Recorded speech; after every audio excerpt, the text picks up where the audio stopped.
Pelajaran apa yang kita dapetin dari kehidupan Nabi di masa kecil yang sulit? Kenapa hidup Nabi itu susah, teman-teman? Salah satu hikmahnya agar Nabi belajar quwwatut tahammul, agar Nabi belajar kemampuan menanggung beban. Allah lagi menyekolahkan Nabi dengan sekolah kurikulumnya dari langit. Itulah sebaik-baik sekolah. Ada sekolah formal yang bikin kurikulumnya ulama. Ada sekolah yang disusun oleh saintis ataupun Dignas, pemerintah, sekolah-sekolah umum.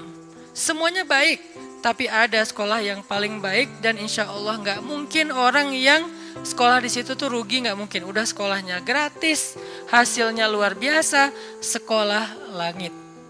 Apa itu sekolah langit, teman-teman? Kehendak dan ketentuan Allah dalam kehidupan kita itu adalah sekolah bagi kita. Dari sejak kita kecil, remaja, kemudian menjadi laki-laki, kemudian jadi dewasa, kemudian jadi tua. Itu semuanya ada madrasahnya. Dari kecil kita dilahirkan di mana, oleh orang tua kita siapa, dalam lingkungan apa, kita sedang bersekolah. Kurikulumnya Allah, gimana cara kita mendaftar dalam madrasah langit ini? Caranya iman.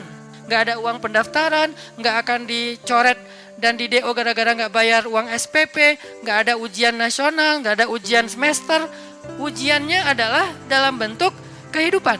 Dan itulah madrasah kita. Sehingga dalam madrasah itu Allah bukan mau ngasih kita ijazah bertuliskan nilai, angka, tapi Allah mau ngasih kita ijazah dalam bentuk sifat, dalam bentuk kematangan diri, dalam bentuk pemikiran yang dahsyat, yang jenius, yang brilian, yang lurus, yang kritis. Itu hasilnya. Kalau istilahnya ada materi-materi karakter building, ini karakter buildingnya langsung dari Allah yang lebih tahu tentang manusia. Huwa a'lamu bikum idh ansha'akum minal ard wa idh antum ajinnatun fi butuni ummahatikum. Dia lebih tahu tentang kalian, wahai manusia, ketika dia menciptakan kalian dari tanah. Siapa? Adam. Atau ketika kalian berada di dalam rahim ibu-ibu kalian. Siapa? Kita. Huwa a'lamu bikum. Allah lebih tahu tentang kalian. Sehingga yang lebih tahu ini memberi kalian madrasah. Sampai kita hari ini dapat madrasah dari Allah. Jadi ketika kita dapat ujian dalam hidup, kita coba bangun self-awareness. Oh, saya lagi sekolah sama Allah. Saya lagi disuruh latihan sama Allah. Latihan apa? Salah satu yang paling gampang adalah belajar quwwatut tahammul, kemampuan mengangkut beban. Terutama buat cowok. Fitrah kita itu diciptakan untuk mengangkut beban. Kita dijadikan lebih kuat bukan untuk gaya-gayaan, untuk mengangkut beban. Makin besar tanggung jawab dan beban yang dia ambil, makin dia cowok sejati. Rujulah kesatria namanya. Nabi dari kecil beliau dapat banyak ujian supaya punya quwwatut tahammul, mengangkut beban. Dan memang benar, Nabi itu sedang disiapkan oleh Allah untuk mengangkut beban yang paling berat. Yang ketika dikasih ke langit, langit nolak. Dikasih ke gunung, gunung nolak. Dikasih ke matahari, matahari nolak. Dikasih ke semesta, semua semesta nolak. Dikasihlah kepada manusia yang bernama Nabi. Apa beban yang berat itu yang ditolak oleh semesta? Beban risalah. Satu tingkat lebih berat daripada beban nubuwah. Apa bedanya nubuwah sama risalah? Yang membawa nubuwah namanya Nabi. Yang membawa risalah namanya Rasul. Makanya ada Nabi, ada Rasul. Apa bedanya? Kalau Nabi dia nggak membawa ajaran baru, meneruskan ajaran Nabi sebelumnya. Tapi kalau Rasul membawa ajaran baru. Sehingga penolakan publiknya lebih tinggi. Ujiannya lebih berat kalau Rasul itu. Dia seperti membawa syariat baru. Kebayang ya? Kita udah punya tradisi, lalu kita juga punya nasionalisme. Kita punya budaya yang sudah sangat tua, lalu ditambah lagi dengan punya nasionalisme yang hampir 100 tahun itu, tiba-tiba datang seorang laki-laki mengatakan, tinggalkan semuanya, inilah yang benar. Gimana kira-kira penolakannya? Wah, habis tuh laki-laki. Banyak cerita mereka yang dibunuh. Makanya Bani Israel yaqtulunal anbiya bighairi haq, membunuh para nabi tanpa alasan yang dibolehkan. Kenapa? Menolak ajarannya. yang sudah turun-temurun selama ratusan bahkan ribuan tahun. Beban inilah yang akan dipikulkan oleh Allah kepada Nabi. Kenapa risalah itu berat? Risalah itu secara bahasa teman-teman artinya ajaran atau misi.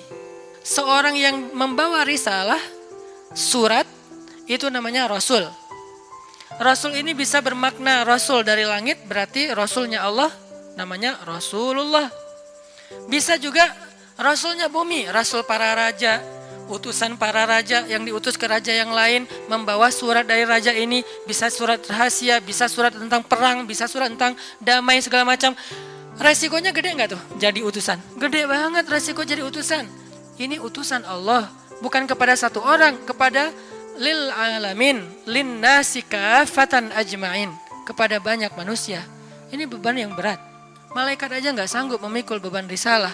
Pohon, laut, dan segala macam makhluk-makhluk Allah, semuanya hands up, nggak mau. Ya Allah saya nggak kuat. Kami kasih ke langit, langit nggak berani. Kami kasih ke bumi dan gunung, gunung-gunung yang gagah, yang kuat itu nggak berani. Kami kasih kepada manusia, mereka mengambilnya. Siapa manusia di sini? Para anbiya. Jadi beban risalah itu berat sekali. Tentang bagaimana caranya yukhrijun nas minaz zulumati ilan nur. Misinya adalah mengeluarkan manusia, bukan cuma satu suku, manusia dari kegelapan kepada cahaya. Dan yang paling berat risalahnya, risalah Rasulullah SAW, karena dakwah beliau bukan kepada satu bangsa, tetapi kepada manusia semuanya, bukan satu zaman, tapi sampai hari kiamat. Itu kenapa Nabi Muhammad itu dari kecil itu susah hidupnya, karena mau menanggung sebuah beban berat, namanya beban risalah. Lalu kepada siapa risalah atau beban ini Nabi wariskan? Karena kan berlaku terus sampai akhir zaman ya. Nggak terputus dengan Nabi wafat.